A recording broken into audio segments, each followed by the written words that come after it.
નમસ્તે મિત્રો, મારું નામ છે મનન દેસાઈ. સિપાઈ રેન્ક 31 2023 અને 47 નંબરની મીન્સ આપી છે અને 240 નંબરની જે આવનારી જીપીએસસી મીન્સ છે એમાં હું અપિયર થયો છું.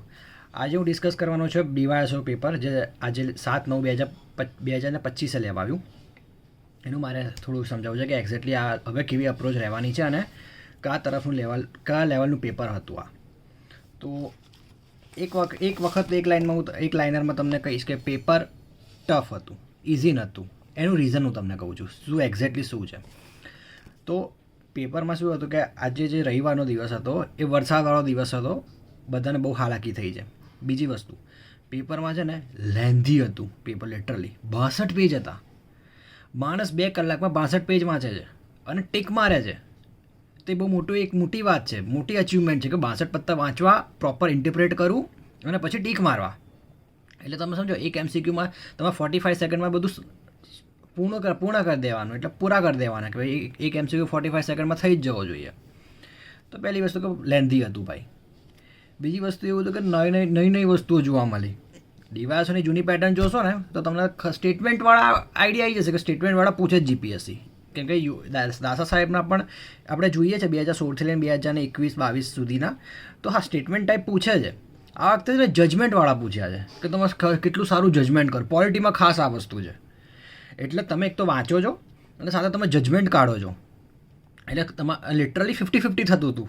કેમ કે મેં કીધું 1 મિનિટથી પણ તમે ઓછો સમય છે તમારી જોડે અને તમે કેવી રીતના તમે એ જજમેન્ટ કાઢો. 10 સેકન્ડ વાંચીને તરત જ 10 સેકન્ડની અંદર તમે ટીક કરવાનું છે અથવા તો સોલ્વ કરવાનું છે. તો એ પણ એક વસ્તુ છે. એટલે ટાઈમ પ્રેશર પણ બહુ જ હતું. પછી હતું કે કરંટ ઓછું હતું. કરંટ એટલું બધું એવું નહોતું કે જબરજસ્ત હતું. યુવાની મેં મેગઝીન વાંચી છે એમાંથી હતું કરંટ, પણ બહુ ખૂણા ખાચરા અને બહુ રટ્ટો મારો ને તો તમને યાદ આવે, બાકી યાદ ના આવે. અને ચોથી વસ્તુ એ લાગી કરંટમાં એ પણ વસ્તુ છે કે ધીમે ધીમે કરંટનું કે વેટેજ ડાઉન આ લોકો હવે કરતા જાય છે. એટલે મને લાગે કરંટનું વેટેજ ડાઉન થતું જાય છે. એટલે આઈ થિંક 13 ક્વેશ્ચન એવા હતા મને જ્યાં સુધી મેં જોયા ને કે કરંટના છે. બાકી બધું સ્ટેટિક છે. સ્ટેટિક પર બહુ ફોકસ છે. એટલે જે પણ વિદ્યાર્થીઓ હવે જે કરે છે ને સ્ટેટિક પર બહુ ફોકસ કરજો. કરંટનું એટલું બધું ના ઇશ્યુ રાખતા. પછી એક પાછલી વસ્તુ છે ગુજરાતી જે લેંગ્વેજ હતી ને, ઇંગ્લિશ મીડિયમ હું પણ મીન્સ ગુજરાતી મીડિયમમાં જ આપું છું અને આપવાનો છું ભવિષ્યમાં પણ. તો જે ગુજરાતી આ મને જે આવ્યું ને થોડું વધારે એક અન્ડરસ્ટેન્ડિંગ કરતાં થોડી વાર લાગી મને ખબર નહીં, મારો અનુભવ છે. બીજા બધાને થયું તો મને કહેજો. બટ મને એવો અનુભવ થયો કે જે ગુજરાતી હતું ને મને થોડું પ્રોબ્લેમ એટલે મને સમજતા ફિલ્ટર કરતાં મને વાર લાગી. મને પ્રોબ્લેમ થયો. પછી વિષયનો આવે એક આગળનો મુદ્દો કહું તો 6થો મુદ્દો વિષયનો. કોઈ વેટેજ હવે કંઈ નક્કી નથી. કયા પોલિટીમાં શું પૂછશે, ઇકોનોમીમાં શું પૂછશે, એન્વાયરમેન્ટમાં શું પૂછશે. મને તો ઇકોનોમીમાં પ્રશ્ન વધારે લાગ્યા અને ડીપમાં લાગ્યા જે યુપીએસસી લેવલના પૂછે છે. એવું નથી કે આ વખતે કે સીધું પૂછી લીધું છે કે ભાઈ ઘણા સ્ટેટમેન્ટ ટાઈપના છે અને એમાં પણ ઇકોનોમીમાં મારા જેવું છે ને મેં મૃણાલ સરનું ઇકોનોમી લીધું છે તો ત્યાં બધું ઇંગ્લિશમાં છે અને મને લિટરલી એ ગુજરાતી ફિલ્ટર કરતાં આ વખતે મને પ્રોબ્લેમ થઈ છે કે ભાઈ ઓકે આનો શબ્દ શું થશે. માંગ, પુરવઠો, મૂડી પ્રવાહ હોય કે રેવન્યુ હોય, એ બધા જે શબ્દો છે ને, હા ફાસ્ટ વાંચીએ અને પ્રોબ્લેમ પડે છે. તો એક મારો આ એક અનુભવ હતો કે વિષયમાં કોઈ પ્રિડિક્શન નથી. હવે સેમ યુપીએસસી જેવું સ્ટ્રક્ચર થઈ ગયું છે. કાંઈ કશું ખબર પડતી નથી અને ગમે તેવા ક્વેશ્ચન આવીને ટપકે છે માથે. તમારે ઓલ ટાઈમ રેડી રહેવું જ પડશે. તો એક ઓવરઓલ મારે એ હતો કે હા પેપર ટફ જ હતું ભાઈ. ટાઈમ મેનેજમેન્ટનો હતો કે ક્યાં ભાઈ ટીક જો મેથ્સ રિઝનિંગના તો ક્વેશ્ચન ઇઝી જ હતા, પણ ભાઈ એ સોલ્વ કરવા જશો ને તો તમારે ઓછામાં ઓછું એક ક્વેશ્ચન જે અમુક જે ટેબલ ટાઈપના હતા ને કે ભાઈ ટીચરોનો શું કયા વિષયો લે છે એ ઓછામાં ઓછું 5 થી 7 મિનિટ ખેંચી કાઢશે. અને 5 થી 7 મિનિટ એટલે તમારે ઓલરેડી તમે ટાઈમ ડેફિસિટમાં ચાલશો. તો એના કારણે એ જે ઇઝી હતા ને એ છોડો ભાઈ.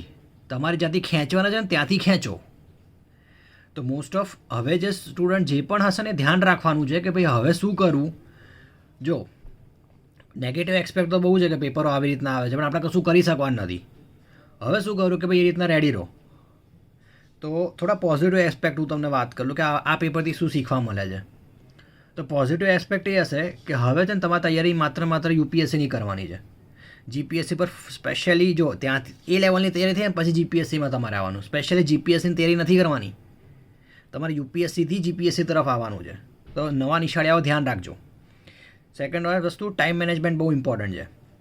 ટાઈમ મેનેજમેન્ટ કેવી રીતના ઇમ્પોર્ટન્ટ છે કે ભાઈ આટલા બધા જે લેન્ધી ક્વેશ્ચન્સ આવે છે ને એને સોલ્વ કરવા માટે તમારે રીડિંગ ફાસ્ટ કરવું પડશે. તો રીડિંગની પ્રેક્ટિસ વધારજો, પ્લસ અટેમ્પ્ટની પ્રેક્ટિસ વધારજો. કેમ કે હું મારું પણ કહીશ કે મેં કેટલો અટેમ્પ્ટ મારે શું બેઝિકલી મારે કેટલા માર્ક્સ આવશે હું પ્રેડિક્ટ કરું. તો હું લાસ્ટમાં હું એમને એ પણ કહીશ. ભાઈ તો આ વખત પછી થર્ડ વસ્તુ કે ટોપિક વાઇઝ ટેસ્ટ આપવાનું રાખજો. કે જો સંસદમાં જો આ વખતે ડાયરેક્ટ છે ને બધા કેસીસ પૂછ્યા છે કે ભાઈ બંબઈ કેસ શેના માટે હતો, પછી કેશવાનંદ ભારતીનો કંઈક 4 ઓપ્શન આપ્યા ત્યાં. તો તમે એક વસ્તુ વિચારો કે હવે આ બહુ ડિટેલ પૂછે છે, આ ઘણી ડિટેલ કરી કે તમે બધા કેસીસના નામ તો યાદ રાખી શકવાના જ નથી. તો જેટલા નામ યાદ રહે એટલા લક્ષ્મીકાંત છે ને ઘોડીને પી જજો, બાકી કશું જ હું કહેતો નથી. લક્ષ્મીકાંત એક લીટી 1 થી 11 ચેપ્ટર તો છે ને આમ કહીએ ને કંઠસ્થ હોવા જોઈએ એના, એ લેવલનું. પછી હોલિસ્ટિક એપ્રોચ અપનાવજો. જો કોઈ વિષય છોડીને ના જતા કે આર્ટ એન્ડ કલ્ચર પૂછાય છે નથી પૂછાતું, આવશે ભાઈ. તમને જ્યાંથી માર્ક્સ ખેંચાય ને ત્યાંથી ખેંચી લેવાના. તમારે એ નહીં વિચારવાનું કે ભાઈ આનો રેશિયો આટલો રહેશે, આનો રેશિયો આટલો રહેશે, હું આ વિષય પર આટલી તૈયારી કરીશ. બધા વિષય તમને આવડવા જોઈએ. કેમ કે તમે સમજો પ્રિલિમ્સમાં નહીં કરો તો મીન્સમાં નડવાનું જ છે આ વસ્તુ. મીન્સમાં તમે સમજો અહીંયા આર્ટ એન્ડ કલ્ચર કરી નથી ગયા, મીન્સમાં તમારે સિલેક્ટિવ ટોપિક છે પણ કરવા પડશે. તો એ વસ્તુ પર ધ્યાન રાખજો. વાત થોડી કરીએ ઓવરઓલ એકેડેમિક્સને, જે અત્યારે માહોલ જે ચાલી રહ્યો છે ડીવાયએસનું પેપરનું વિશ્લેષણ ને બધું. તો જે બહાર એકેડેમીવાળા અમુક કહે છે કે બહુ ઇઝી હતું પેપર, થઈ જાય એવું હતું. ભાઈ યુદ્ધના મેદાનની બહાર રહીને તમારે જોવું અને ભાઈ યુદ્ધના મેદાનમાં જઈને અંદર યુદ્ધ કરવું, બેમાં ફરક હોય. બોલવું બહુ ઇઝી છે. જો મારા જેવો અનુભવી માણસ પણ જો કહે છે કે ભાઈ પેપર ટફ હતું, ટાઈમ મેનેજમેન્ટમાં પ્રોબ્લેમ થવાનો જ છે, થતું જ તું, તો ભાઈ હા, નવા નિશાળીઓ જશે એમને પ્રોબ્લેમ પડશે જ. અને હું એટલું જ વસ્તુ કહીશ કે ભાઈ બહારથી બધા ફટાફટ જજ નહીં કરો કોઈ વસ્તુને.